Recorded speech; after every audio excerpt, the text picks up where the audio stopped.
انفجرت القنبله فيهم؟ انفجرت فيهم وطارت عليه شظيه منها ماتوا هم طبعا كلهم؟ اكيد. راح الاصابه وش صار؟ وش اللي صاب؟ الاصابه عندي طال عمرك بعد كذا وش صار؟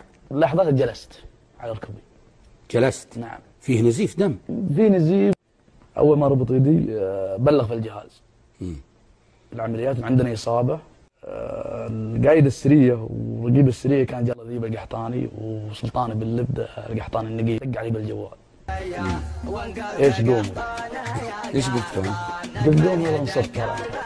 قال يقول عبد الله هو يقول ايش قوم؟ جايك والموت عندك.